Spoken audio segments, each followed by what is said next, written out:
Cool. So I've got any questions. Cool, there you go. All right, thank you. Do you want any 5-minute timings or anything like that? At 5 o'clock, You're okay? so we're going to 11, 11. quarter past 11. 11:15 is the same in America. Oh, no, that's all right. I think we have it. There were a couple panelists that wanted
Testing.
Oh, yeah. Sure. Or I can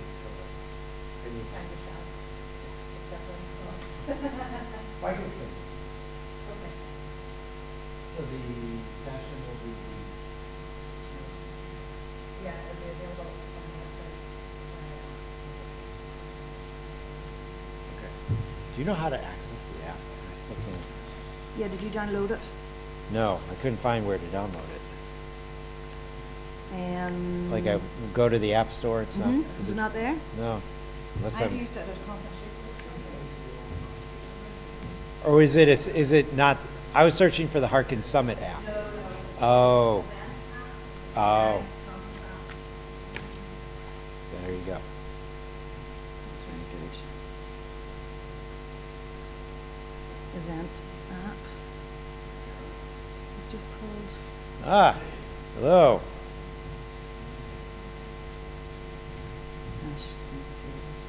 That's it there. Hello there, how you doing? Hector, how are you? I'm Claire from RNID.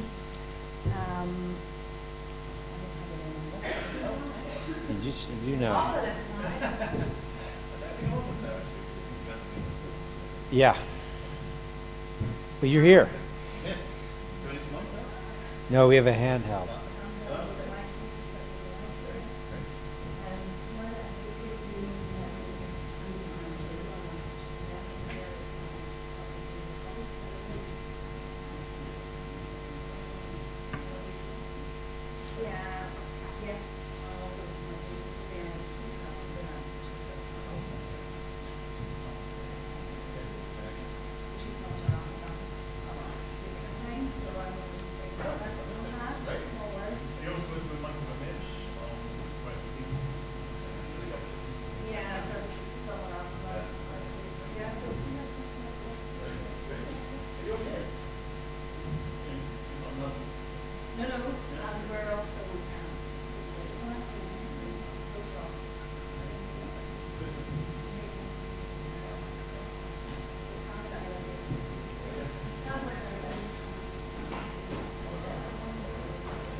Hello. I'm going to shorten everyone's bios because we're already behind, and we have to end. We have to end on time. Okay. We'll be quick. Where do you want us to be seated? Anywhere you.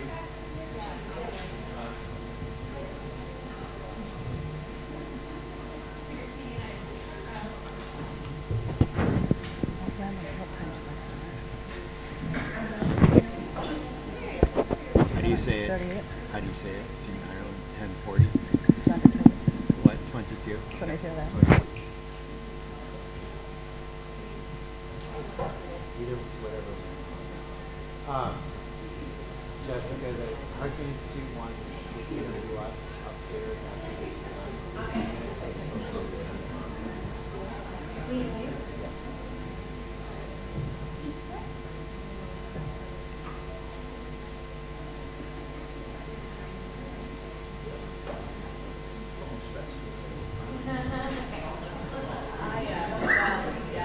There's no chance of me stretching that. Not even on a good day.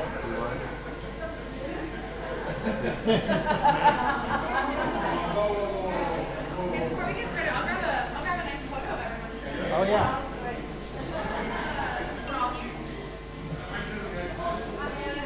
Yeah, should I, right here, I'll kneel. You can stand up. Can I? Well, I'll get That's fine. Oh, you got it. I'm just following directions. I don't know. Okay, ready?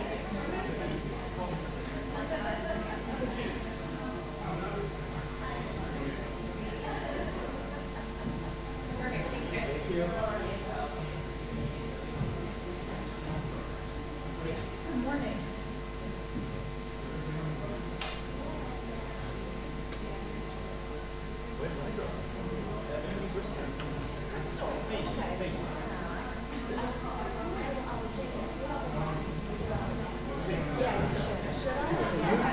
You sound like you're in the Midwest. Last night we were talking. Playing, and I still. Yeah. I still have my stuff. I have a list.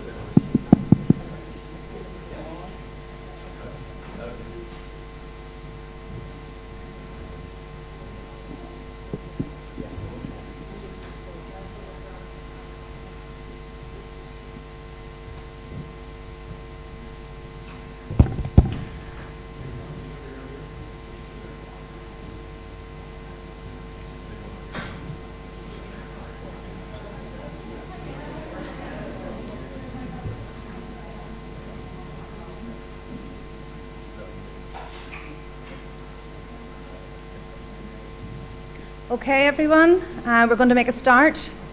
Can you all hear me?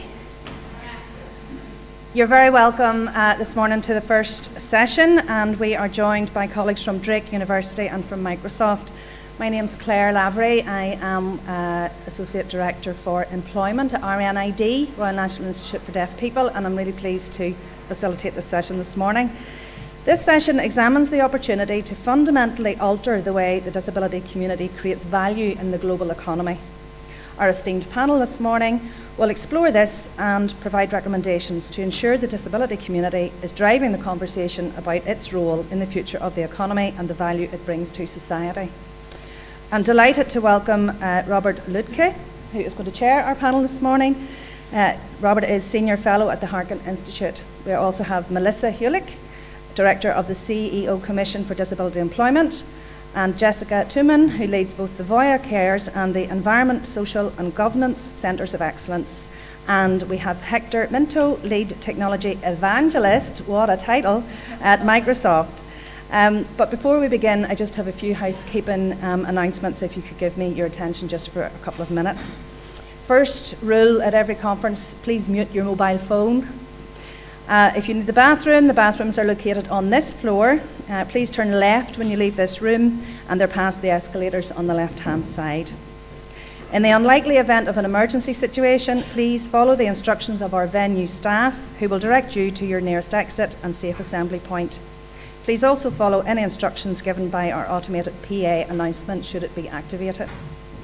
For wheelchair users, ICC staff will direct you to the nearest fire evacuation lift, and another member of the ICC team will be there to accompany you in the lift and out to the nearest safe assembly point.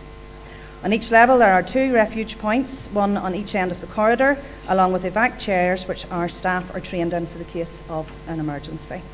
So that's the boring bit out of the way. I'm going to pass over now to Robert to chair the session. Thank you. Thank you, everyone, for attending the first of the panel series today, and thank you thank you everyone who's joining online.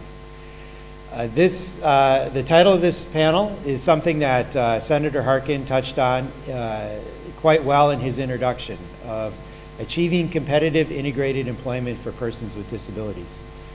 This is not charity, it is not philanthropy, it is not pity.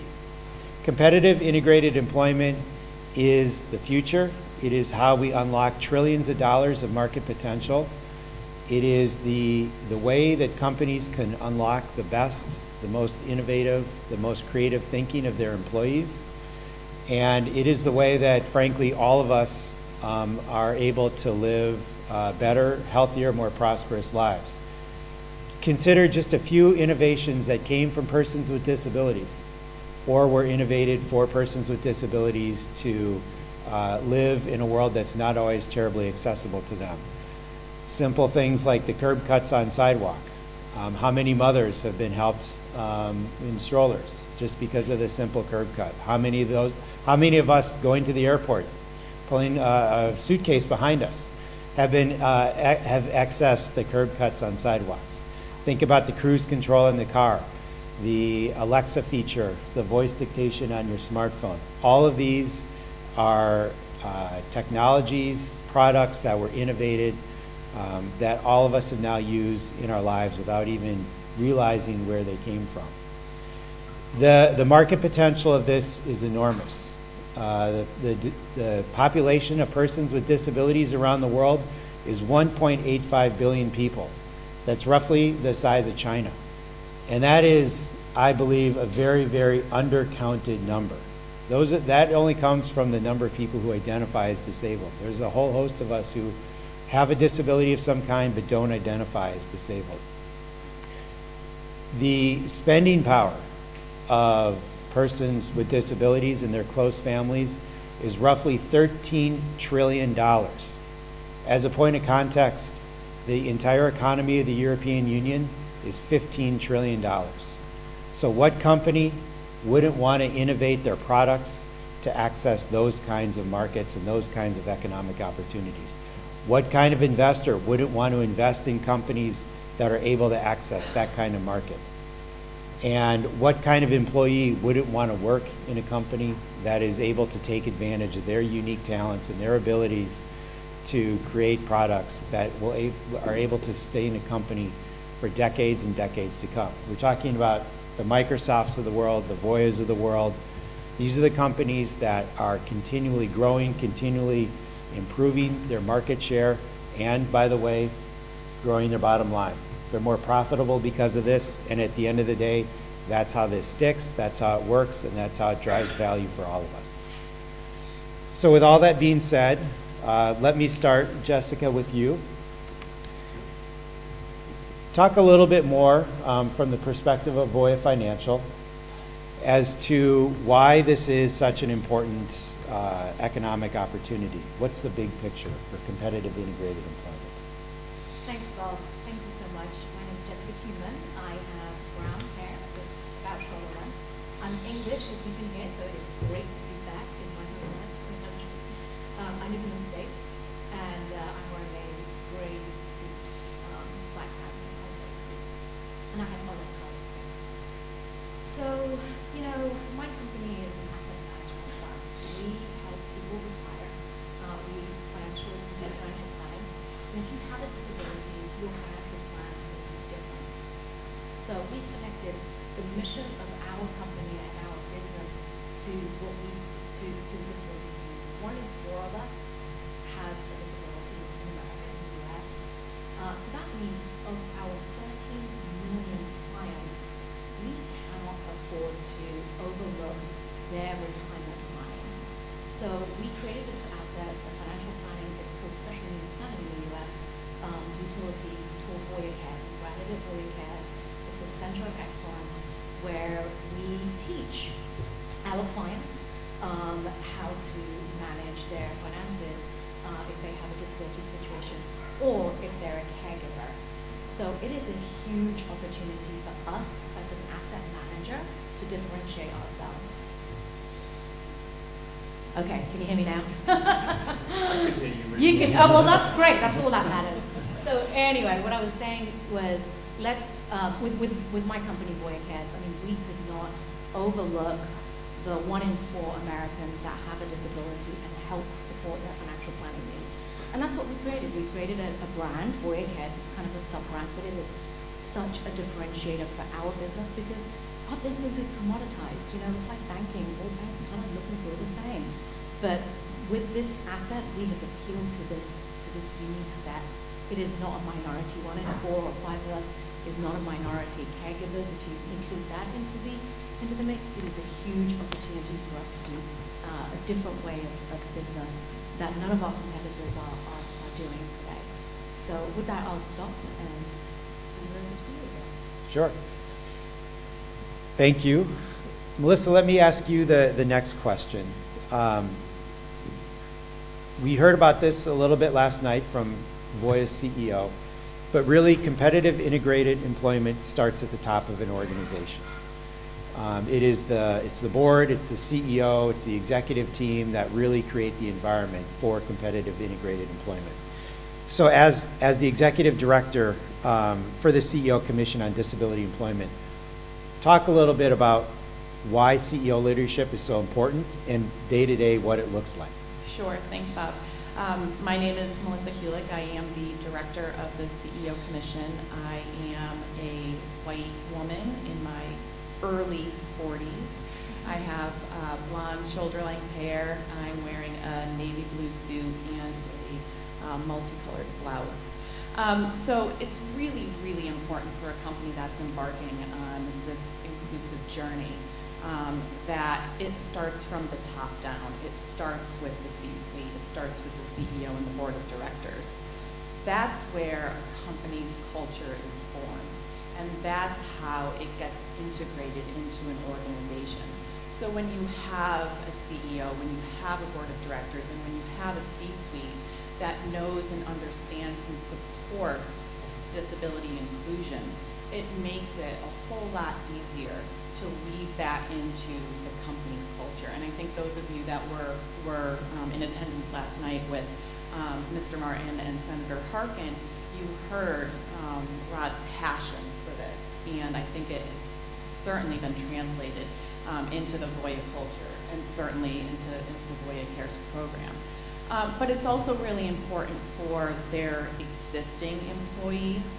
As Jessica mentioned, upwards of 30%, between 25 and 30% of Americans identify as having a disability. And so translate that into current employees, translate that into the workforce, the potential workforce, and also customers of a company.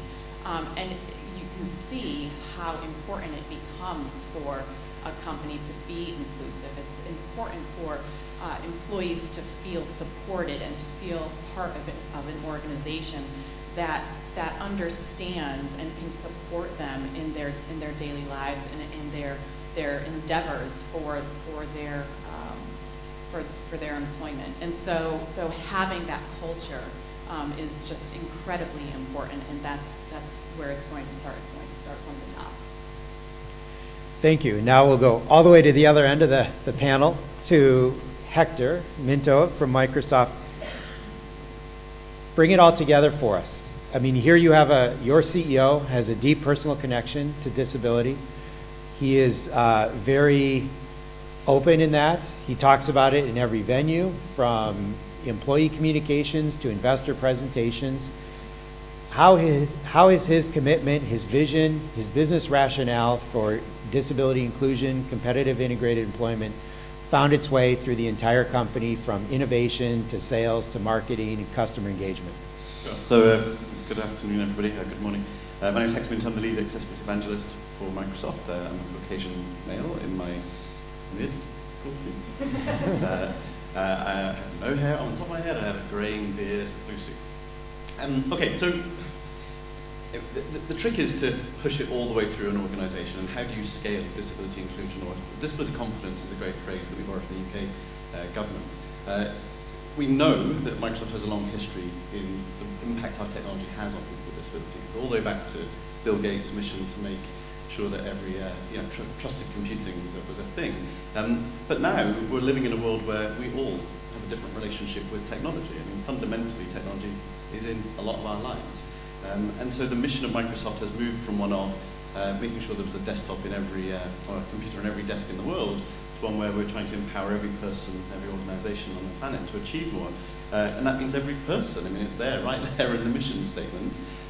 Satya's personal engagement, of course, led him to get close to the community within Microsoft. And I think the story of Microsoft is one of increasing iterative amplification of employee voice and representation within Microsoft, which then started to recognize its own business value.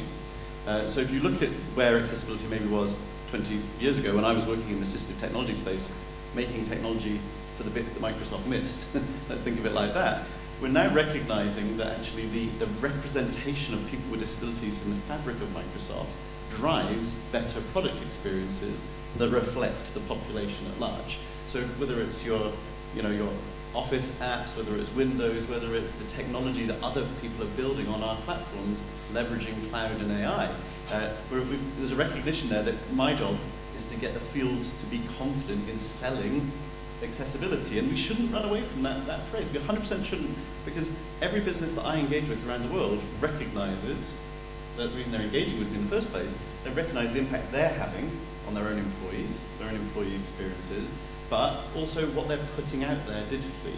Every organization in the world, whether it's public sector, NGO, whether it's a commercial enterprise, has a digital footprint now, and if it's not accessible, they're missing a critical audience that brings with it risk.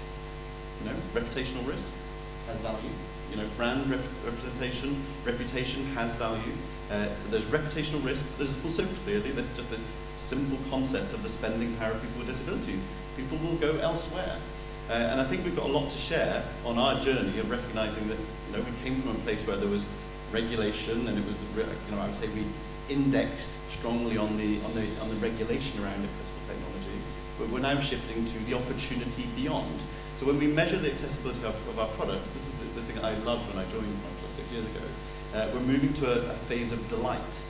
Now, you can often hear that in the disability space. We want to delight our customers on what we're adding into the stack, to the products. And that delight comes quite often, not always, but quite often from disability experience driving the next product innovation. So we talk about the curve cuts. The one that you should all just really remember, is a simple one, is the blurred background in Teams. Now, how many of you during COVID have kind of hidden your laundry, your drying laundry behind you in a Teams meeting? But that came from a deaf dev at Microsoft who wanted to lip read and jump quickly between people, and she knew that it was incredibly fatiguing. And now we all benefit from people having, nice, simple backgrounds to follow. So it's there are many of these stories, but fundamentally it comes down to an increasing iterative permission for the voice of disability and representation of disability to live within Microsoft. One really quick thing, what it's led to is a lot more people with disabilities sharing their disability. I love my job when I sit with a group of Microsofties and we give a presentation about getting confident on talking to our customers and engaging on accessibility and disability, and the account executive will come to me and say, well, I wear hearing aids, I don't tell them that anybody in this room. And I say, well, one, tell them, share with your colleagues and let them know that that you are one of the community. But also, I think we're starting to recognise there's a hidden disability in most organisations. Our job at Microsoft, honestly, is to help those communities amplify and recognise the influence they can have on their business, wherever it may. Perfect, thank you. Jessica, please. Sure, I have a comment about innovation, and particularly in technology innovation, but just innovation in general. When you exclude people with disabilities from being part of the product development and solution of whatever product it is, you lose the ability to get that feedback loop. So I'll just give you an example at Voya Financial, what we did. And I do want to make this point about inclusion being a long journey. It's a marathon, it is not a sprint. And I'll talk about that in just a moment. But when we first started Voya Cares, one of the things that we started to develop was marketing material. Content, brochures, that kind of thing. One of the things that we did was include our people with disabilities affinity group. We have business resource groups, and most companies have these organizations. Ours was very, very active, people with disabilities and caregivers, and we shared with them our content. One of the pieces of feedback we got was, every single person in this brochure is a wheelchair user. And that doesn't apply to me because my visibility is not visible.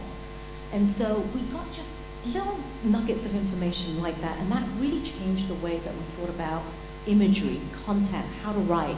It's so important to get all of these little nuggets of data and feedback so that you build better products. So when you exclude people with disabilities from that opportunity, your product is just as good.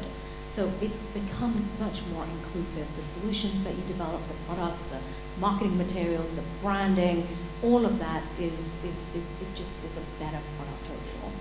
So I'll stop right there. Well, we've spent a lot of time here talking about all the benefits and all the innovation that comes from competitive integrated employment and inclusion. Yet, as you alluded to, Jessica, this is a journey. There will be skepticism. There's always pushback. Many companies face pushback from an incredibly important audience to them, which is their investors. I know that's something that Voya has experienced. Melissa, talk a little bit about how companies, their leadership in particular, can and have, kind of extolled the virtues of competitive integrated employment when faced with the skepticism that so many people often raise. Sure, yeah. I mean, there's so many barriers, and there's so many things that we don't know, right? Especially if we're new in this space. And there's a lot of questions and not a lot of answers sometimes. But really interesting, there was a study that was done by Accenture just a few years ago called Getting to Equal. And in their study, they followed, I think it was about 140 companies or so, and measured them against different benchmarks. And they identified about 45 companies that really excelled at disability inclusion within their companies. And what they found is that within these companies, they were far exceeding the financials of their peers. So they were showing 30% higher profit margins. They were showing double the net revenue of their competitors. They were twice as likely to have increased shareholder value. So the proof was in the pudding there. Having a viable and robust disability inclusion program within their companies it wasn't just the right thing to do. I mean, we all know it's the right thing to do. But financially, it was beneficial for them. And I think, when you're talking to your investors, when you're talking to your board of directors, that's what they're looking for. They are looking for those proof points. And so I think it's really important to have those studies out there and to be able to show that, you are going to benefit. There isn't a lot of cost associated with hiring folks with disabilities. I mean, we're talking most accommodations don't cost anything. And then the rest of those accommodations that do have to be put in place, less than $500. So there's an incredibly low cost to hire somebody with a disability, but the ROI, the return on that investment is just outstanding. So there certainly are a lot of financial benefits, to having that inclusive organization. Building on the accessibility, workplace accommodations, Hector, you had, you talked a little bit about how when you are sitting down with your colleagues at Microsoft, people are starting to, talk about their own disabilities. How can, and Microsoft has done a lot of this, but how can companies, engage their employees in a way that allows people who may not be comfortable talking about their disability, or may have, should we just say, hidden disabilities that are not readily apparent, to be a bit more open about their disability, what it means for them, both personally and professionally. Yeah, so we've been on a journey in terms of training Microsoft employees. I think that's important for people to recognize. So we're now at the point where we have mandatory accessibility training for all Microsoft employees. So 200,000 Microsoft employees around the world, onboarding and existing employees now have mandated disability and accessibility training, just separating those two. So it takes them through the journey of what the purpose of Microsoft is in terms of disability inclusion. So working in diverse teams brings huge benefits, all the way through to building the experiences that you create, whether you're a tech developer, an event organizer, a commercial lead. You are creating experiences all the day, and it's your responsibility in terms of your business conduct to drive accessible experiences through to the concept of actually our social stance. Now, I think, we all know we live in a world where social stance and, a business's opinion on what's happening in the world out there is increasingly important when it comes to sustainability, social inclusion. But essentially, we want every single Microsoft employee to take that training and share that training with their network. Now, lots of different jobs at Microsoft, but if you think about our footprint in terms of, 200,000 employees is not, it's not the largest company in the world by any means. But when we look at the tech industry at large, we have an opportunity to be the tech leader on digital inclusion. And all of those companies, from the Kanoses that are in the foyer, are recognizing that actually going out on the front foot on accessibility and disability inclusion is where we need to get to. Now, we're absolutely not there yet. When we go and engage with our field community around this topic, there are people who look at you like, you've landed from a different planet at first. So that's fine. And that's partly because people's own journey or own exposure to disability is different. Everybody's at a different level of confidence on disability. And what we've got, the beauty of leaders taking a stand and taking a position and weaving it into our mission, is that everyone feels in some ways obligated to at least start. And the trick is, once we've got them started, for them to recognize the impact that they can lead. And it's super interesting when you look at some of our most public engagements on accessibility. I'm talking later about them. But they drive much wider relationships with our customers. There's this interesting perspective around BDM. I don't know if that phrase probably doesn't resonate with anyone, but business decision makers. When we talk to the Microsoft field, they're increasingly looking to make relationships with a wider group of business decision makers. It's no longer the IT team that make decisions on the sustainability agenda, the inclusion agenda, the technology that's being rolled out. CHROs have a role to play, D&I leads have a role to play. So what we're showing to our field is that there's an absolute advantage to getting close to this topic, but we recognize that there's a training requirement. We have to put amazing quality training out there that people want to take, people feel proud of taking, and that they can then take actionable insight from in terms of the way that they engage. But then they still need help. And so the other thing that I think is important that people should maybe take away from a session like this is this isn't going to happen just on a volunteer basis. I mean, you do have to invest time. In the same way that we've learned to invest time in sustainability and diversity more widely, businesses need to, we have a chief accessibility officer. There should be more chief accessibility officers. I mean, that we're going to see that. We're absolutely going to see that. Canada just put one in place. Different companies are all on their own journey.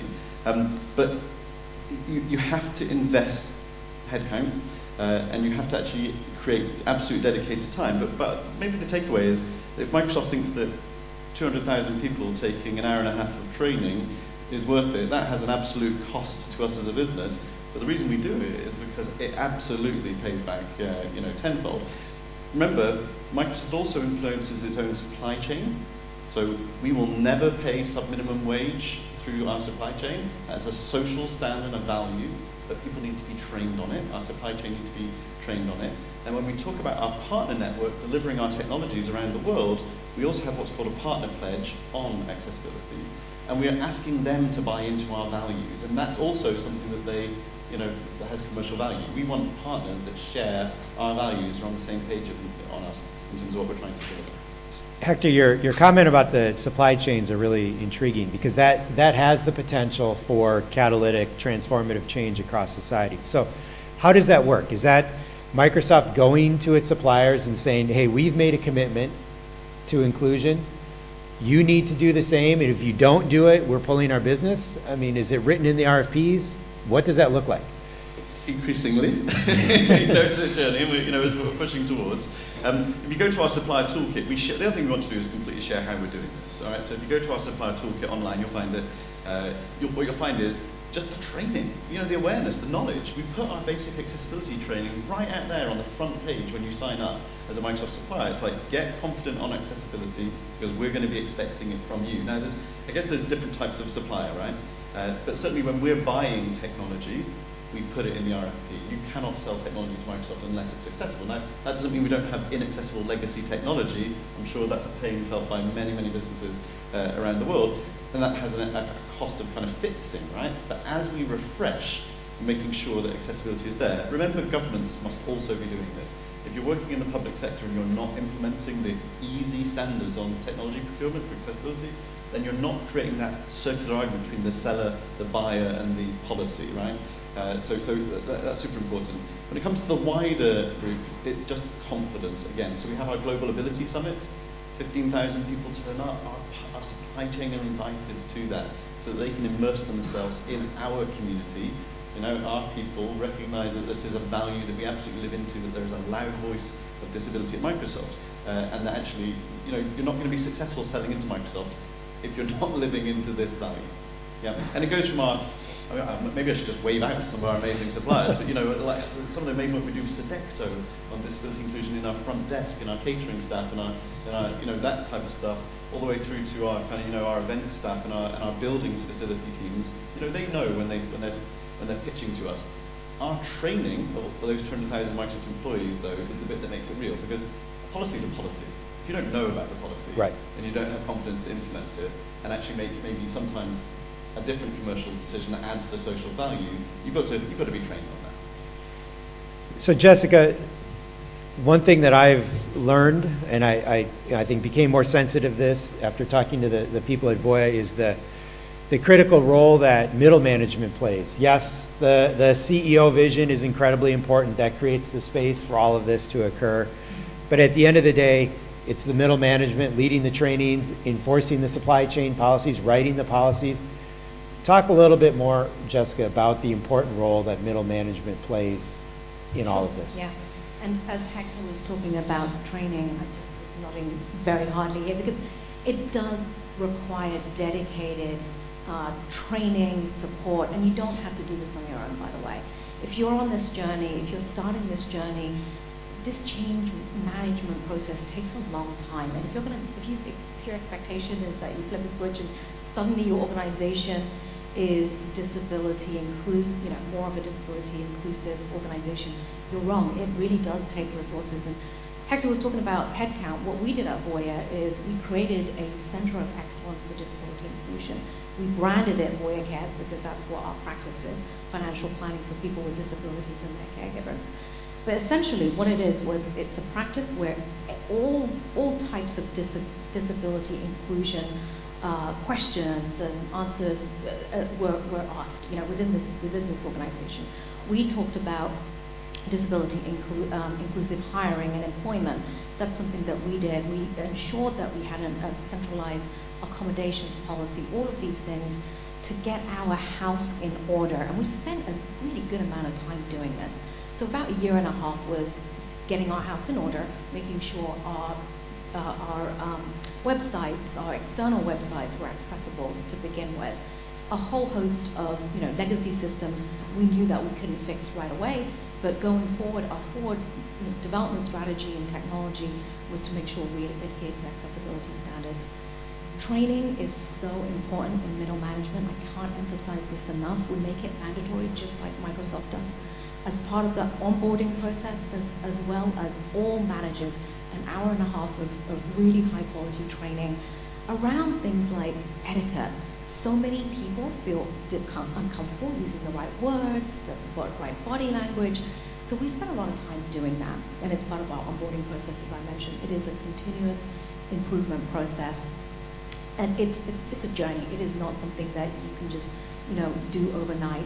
So there's so many aspects to it. But the most important thing about this is that you can get help from other organizations. In America, and I think and globally, an organization like Disability Inc., the CEO Commission that Melissa heads is excellent in helping that change management process and getting your house in order. Because I think that's, to be authentic, you have to have people and employees that believe in inclusion, the benefits of inclusion. And the fact is, like I mentioned before, products and solutions are so much better when you have that inclusive support and thinking, because you can't afford to ignore the 30% estimated number, right, of people that have disabilities in the world. Well, I'm under the very strictest of orders to end this panel on time, so we only have a few minutes left. Before we turn to our so-called lightning round of final questions to each of the panelists, I do want to point out that just today the Harkin Institute, along with the partnership of Voya, released a paper that's on this very topic of the value proposition of competitive integrated employment. And the three people on this panel were instrumental in helping bring that paper to fruition. Melissa touched on this. More research like this is incredibly important to continue building the business case for competitive integrated employment. It is what the CEOs, it's what the boards, it's what the executives team need to drive this into their companies, make it part of how the companies sustain themselves over the long term. So we would ask all of you interested, willing collaborators on future research projects to reach out to us. We would love to find ways to collaborate to both conduct the research, but also bring that research to life. So with all that being said, the lightning round. In 1 or 2 sentences, Melissa, starting with you. Give us the one recommendation you would make to foster competitive integrated employment in a company of your choice. Just one. Just one. Goodness. I would say don't be afraid to take the first step. Don't be afraid of what you don't know. There are so many resources out there that will help you in your journey. 3 of them are sitting up here for you right now. And Hector told me before this that he would welcome everybody's personal phone calls and emails, to help them through this. But actually on Teams, right? Hector, we're using Teams. Right. But as long as the background is blurred. But in all seriousness, there is a wealth of information out there. There are so many organizations that have gone through this journey and have been successful in this journey. Partner with them, seek out their guidance, seek out the mentorship of advocacy groups, of other organizations that are like-minded. You don't have to do it alone. Don't recreate the wheel. There's so many best practices out there, and it's really, really important, for you to take that first step and to not be afraid. Jessica, 30 seconds. I'll be very quick. This is not an organic process, and you shouldn't think of it as an organic process. You have to be deliberate and intentional, and use the resources that Melissa mentioned before, and seek out those mentorships. That's the way I learned. I learned through people like me. I sought out people like Hector, Melissa, and others to learn this journey. It's not something that you can hire like a Deloitte or a McKinsey to do. So that would be my best advice.